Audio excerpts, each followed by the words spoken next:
that I got wrote up in the LA Times. People actually, honest to God, used to stop me on the street, like ask me for my autograph. I'm just sitting there walking on Main Street, and people walking up to me and saying, "You're that guitar player son of the novel cafe. You're really good.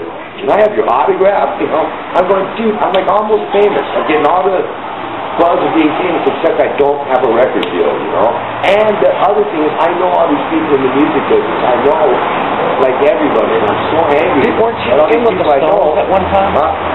This is really true. At the age of 19, I came about that close to joining the Rolling Stones. It was personally, myself, who talked Ronnie Wood at the last minute into quitting the Faces and joining the Stones. And it's a true story.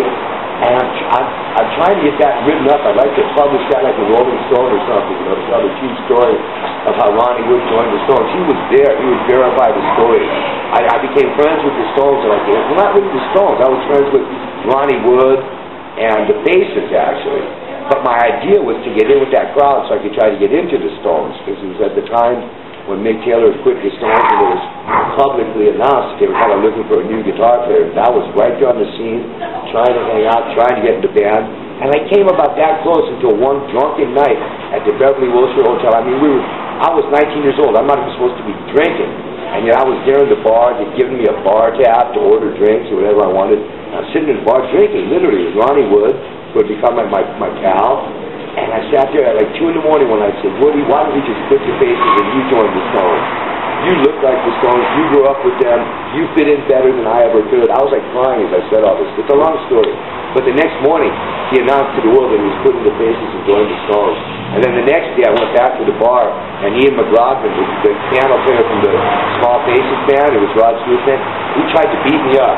He came up to me in the bar. I walked in the bar at 11 a.m. It had been in the LA Times that morning that Ron Wood quits Faces and joins the Stones. It was on the front page of the calendar section. And I walked into that morning at 11 a.m. and in front of the whole bar, this little guy, Ian McLaughlin, who still sometimes plays with the Stones. He plays keyboards like on the song "Miss You." Yeah, I know who he is. You know who Ian McLaughlin is. When you see him in person, you couldn't believe it. This guy's like a little matchstick. He's about 5 feet tall. He's much smaller than I am, and he's all skinny and like shrunken. He looks like a miniature dude.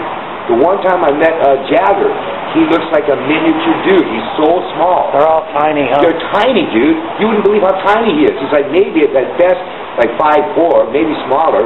And they just look kind of miniaturized. They look like you put them in that Honey, I Shrunk the Kids machine or something. They look like small, miniature little dudes. They're toys. So they look like little toy people. I swear to God, I was blown away by how small they are.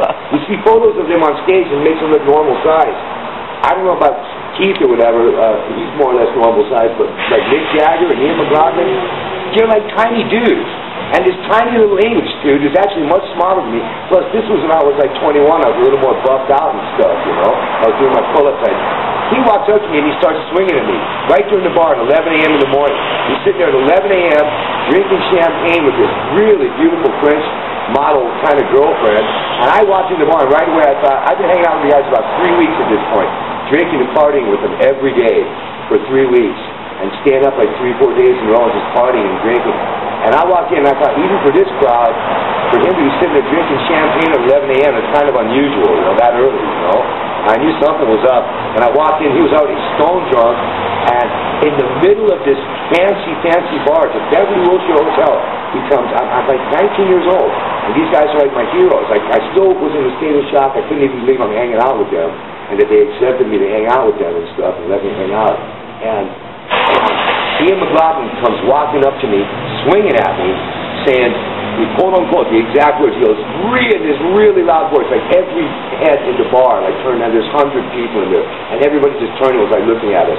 And he goes, "You're the motherfucker," as soon as I walk in the room, and he stands up and he goes, "You're the motherfucker that broke up me fucking band.